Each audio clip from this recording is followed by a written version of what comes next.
My dear, I'm here with you. It's 8:30. I won't leave you alone. I won't leave you by yourself. My dear, I'm here. I won't leave you alone. During this vacation, I put together a selection of what you need to know and what you can't forget, with a lot of knowledge and a lot of information for you. Go ahead and like, comment, and share, and soon I'll be back with our regular live streams, okay? I'm taking this time to get some rest so I can come back with full energy. Smash that like button, leave your comment, and share. It's very interesting and important for you to stay tuned. That's what I'm going to explain to you now. It's very important, okay? Kisses. Have an excellent July, everyone. Thank you. Alcolumbre received 150 million from Vorcaro, according to the magazine. Veja magazine stated that Daniel Vorcaro, in his plea bargain, said he paid $30 million to the senator, president of the Senate, Davi Alcolumbre, as a bribe. Nah. Of course, Davi Alcolumbre released a statement and said that all of this is a lie. He never received a single penny from Daniel Vorcaro. And it's interesting that Veja magazine, which stated this, did an investigative report, just like Folha de São Paulo did an investigative report about the PCC Bank having sent money there in Bolsonaro's movie plot. In the same way, Veja did an investigative report and found that, according to the details provided, the money was sent out of Brazil to a tax haven to avoid being traced. And from there, from outside Brazil, the money was passed on to Davi Alcolumbre as a bribe payment. Just as he revealed that he also paid a bribe to Senator Ciro Nogueira. In fact, some of you asked me today, during the morning live, you asked me, Andre, where is Ciro Nogueira? Look at this sleazy behavior. Ciro Nogueira was chosen by Davi Alcolumbre to represent Brazil in New York at a UN event.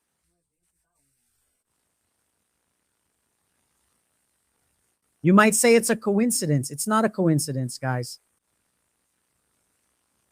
Davi Alcolumbre knows that Ciro Nogueira, and everyone knows that Ciro Nogueira was subject to searches and seizures by the federal police 10 days ago, that he was targeted by the federal police for involvement in Daniel Vorcaro's mafia, where the federal police made it clear that the suspicion is strong that Senator Ciro Nogueira received a monthly payoff of $300,000 to $500,000 from Daniel Vorcaro. And even with this situation,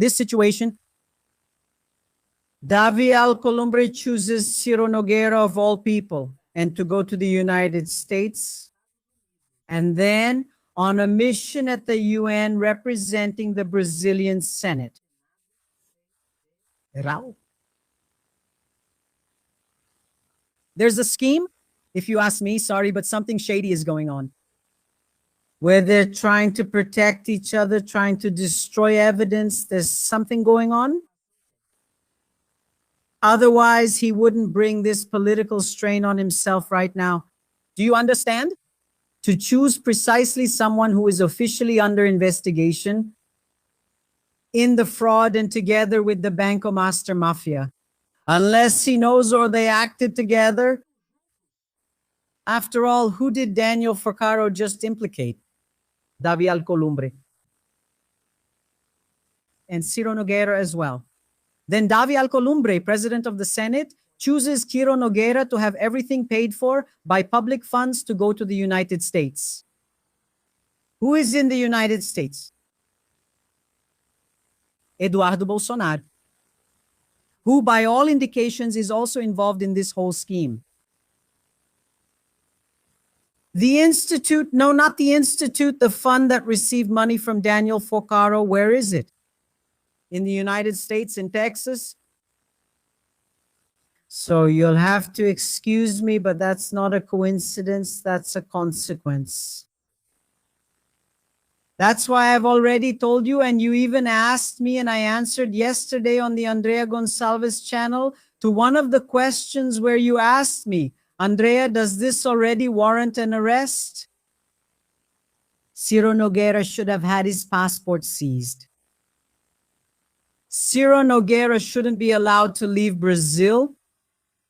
They can destroy evidence, they can coordinate testimonies, they can intimidate witnesses, they can buy interrogations, people to speak, testimonies. There's a lot of money involved. Ciro Nogueira shouldn't be allowed to leave Brazil. He should have his passport confiscated and at the very least be wearing an electronic ankle monitor. Just like, to me, it's no coincidence that Flavio Bolsonaro was recently in the United States, right after the audio leaked of Flavio Bolsonaro demanding money from Daniel Vorcaro, millions of reais, even though he claimed he didn't even know Daniel Vorcaro, and suddenly the audio comes out. The Intercept Brazil releases the audio of him demanding money from Daniel Vorcaro, millions of reais, calling him my dear brother, where Flavio himself said it was true that he had already received more than 60 million. Then Flavio goes to the United States saying he's going to meet Trump. All right, he met him and all that, but he also met with Eduardo Bolsonaro, who is also under investigation, who is also involved in this whole situation. He should at least be wearing an ankle monitor and have his passport confiscated. What are they waiting for to take precautionary measures to ensure the enforcement of criminal law later on? Because to me, Davi Alcolumbre picking Ciro Nogueira to go to the United States wasn't just for a UN event.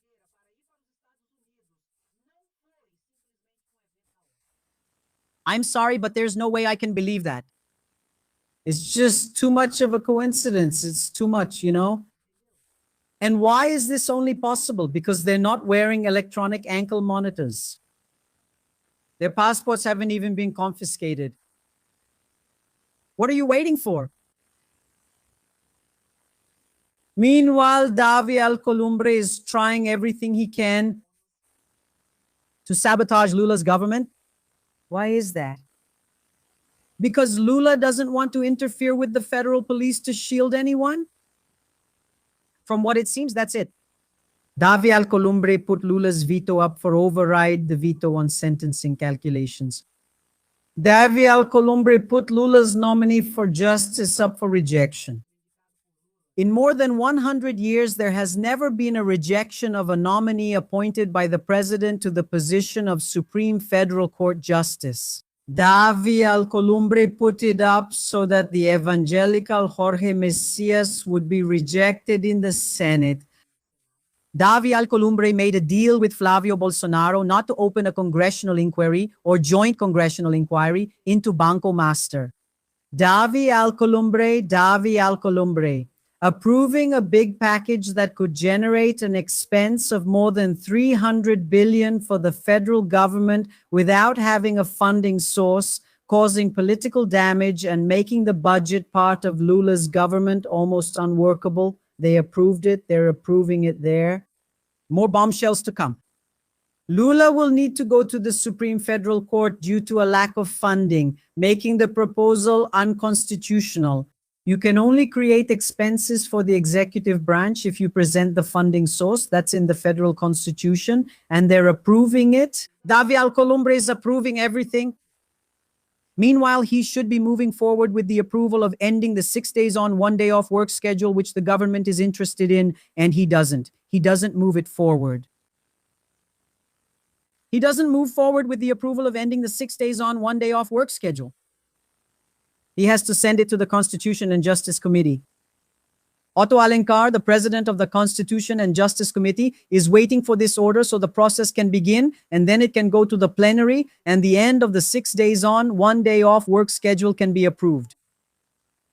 And Davi Alcolumbre isn't putting it up for processing. sabotaging Lula's government. Why? Because he knows that the federal police are after him and that Lula won't intervene. That's it, my dears. So what's happening? This one, I'm talking about the constitutional amendment proposal. About the PEC that was approved in the Chamber of Deputies, which approved the end of the 6 on, 1 off schedule for every 5 days worked, you will have 2 days off. It was approved in the Chamber of Deputies and is now in the Senate, and it has to be approved there as well in 2 rounds of voting with a qualified quorum of 3/5, since it is a proposed amendment to the Constitution. But for that to happen, Davi Alcolumbre has to start the legislative process. Otherwise, it won't move forward. In other words, it won't be approved. And that's what he's doing.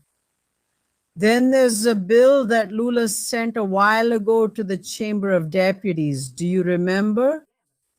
Lula sent the proposal back then as a matter of urgency because Hugo Mota started dragging his feet, so the PEC wouldn't move forward even though it was approved.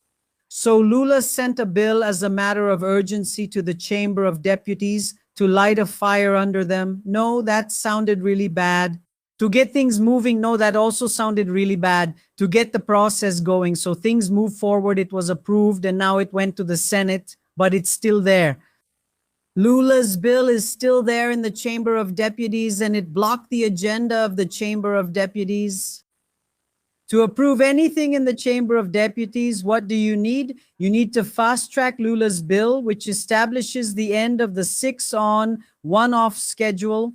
And Hugo Mota is processing it, and that's a good thing. I don't understand. Some people are saying it's not a good thing. My dear, let me tell you something here. The PIC does not have an urgent status, because the ones who approve the urgent status for a PEC are the parliament itself, and the parliament hasn't approved it and doesn't want to approve it. Now, as for a bill, the federal government can already send a bill with urgent status. What does that mean? It means that the proposal has to be approved first, or at least processed or rejected, but it has to come first, otherwise it blocks the agenda. And that's what's happening in the Chamber of Deputies. Then Hugo Mota started moving forward with this proposal. And what needs to happen? It has to be approved. Wait, Andre, but there's already an approved constitutional amendment and the bill also needs to be approved? Yes, it has to be approved. Why? Once it's approved, it goes to the Senate. And in the Senate, the urgency status continues. Davi Alcolumbre will have to move forward with Lula's bill. If he doesn't want to move forward with the constitutional amendment, which isn't urgent, he will have to move forward with the bill, Lula's bill, which has urgency status determined by the executive. There's no way for him to escape from that. So it's positive, not negative, this progress that Hugo Mota is making. So Hugo Mota has already chosen the rapporteur for the bill, who is the same rapporteur that handled the constitutional amendment in the Chamber of Deputies. What is he going to do? Just to make things faster, if they want. He will simply take the report that was approved in the constitutional amendment and use that report as the basis for the approval bill. And once it's approved there, it will go straight to the Senate, where Davi Alcolumbre will then have to move it forward. It's right here, look.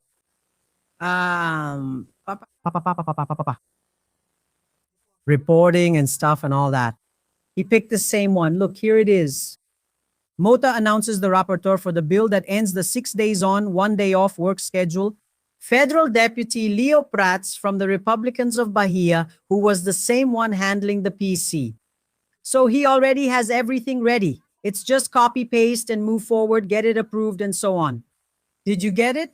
Now, of course, the PL people are going to try to get in the way because they know everything I'm telling you. They're going to try every possible way to block the approval of the bill. Because if the bill isn't approved, then who will the government depend on? On Davi Alcolumbre, necessarily. Davi Alcolumbre, if he doesn't move it forward, Andrea, it won't be approved. The end of the 6 days on, 1 day off schedule. Now, it's obvious. Pay attention to what I'm going to say to you here. Lula will definitely try to reach out to Davi Alcolumbre, even if it's just by phone. He'll ask him to move forward with this. And Lula has already said, according to Malu Gaspar herself, that he will not interfere with the federal police. So he will ask through the proper institutional channels for Davi Alcolumbre to set it in motion. If Davi Alcolumbre, Andrea, doesn't set it in motion, they'll take to the streets. They'll take to the streets in large numbers. More than 80% of the Brazilian population, according to the latest IBGE survey, is in favor of ending the 6-on, 1-off work schedule. It's the people, it's the workers from the right, the left, the center, everyone. Go out to the streets and put pressure on Davi Alcolumbre, because Davi Alcolumbre is not among the 2/3 of senators who need to be reelected. Davi Alcolumbre is guaranteed. He still has 4 more years in his term, so he doesn't care at all. He doesn't need to show results. He doesn't need anything. The only thing he's trying to do is protect himself and try to save himself and not go down with Daniel Vorcaro in the criminal organization of the Vorcaro Mafia. That's what he's doing. His term is guaranteed for 4 more years. Do you understand, my dear? Now, many other senators want approval. Why? Because they're going to participate in the election. A third is guaranteed. They have another 4 years, like Davi Alcolumbre, out of the 81 senators, and 2/3 will participate in the election now because they're going to try for re-election because their 8-year term has ended. And Davi Alcolumbre is guaranteed another 4 years out of his 8-year term. That's why he's acting so cocky and trying to save himself however he can. That's the situation. It's unfortunate, isn't it? Unfortunate. I hope this one moves forward. If Davi Alcolumbre doesn't move forward with that one, I hope at least this one does. But let's wait and see. Meanwhile, the PL is asking for money. The PL? The party, yeah, the PL, the party? Yeah. The PL is going to receive more than 800 million from the electoral fund now. And it already receives more than 200 million from the party fund. In other words, the PL is the party that will receive the most public money. More than 1 billion reais. And he's campaigning on social media to get even more money, saying it's not enough. More than 1 billion reais for the PL is not enough. According to him, they need at least another 300 million, 500 million reais. Where is Daniel? By the way, where is Fabiano Zeteli? Zetteler is in jail, right? Because Fabiano Zetteler in the previous election year in 2022 donated 3 million just to Bolsonaro. It wasn't for Lula, no, it was for Bolsonaro. It was for Fabiano Zetteler, Daniel Vorcaro's brother-in-law. Daniel is also in jail. Isn't that something? Where's the gravy train? Where's the money, the billions from the master mafia? You're going after money, right? It's a lot of money, isn't it, guys? Valdemar admits that the campaign fund won't be enough for the PL. We have to raise more. The national president of the PL, Valdemar Costa Neto, said that the 881 million from the electoral fund, plus, I'm repeating here, more than 200 million from the party fund, more than 1 billion reais that the party will receive, won't be enough to cover all the campaigns of the party. Well, of course, right? Just Owen Bolsonaro get a salary of 40,000 reais? Right, Andre? Yeah. Bolsonaro also used to receive a salary of 40,000 reais. It was cut because he was. Now he's an inmate. But he also used to receive 40,000 reais. Carlos Bolsonaro left his position as a city councilor in Rio de Janeiro to run for the Senate over there in Santa Catarina. He's also receiving a salary of almost 40,000 reais. And that's the gravy train, you see? It's to support these people. So there's really no money left, right? It's public money going down the drain. But it's not enough. They want more. And another thing, right? Volcaro's bank and slush fund aren't available this year. So now what, Jose? By the way, what now? So now what, Bolsonaro? That's a lot of money, right, guys? She's shameless and has nothing to her name.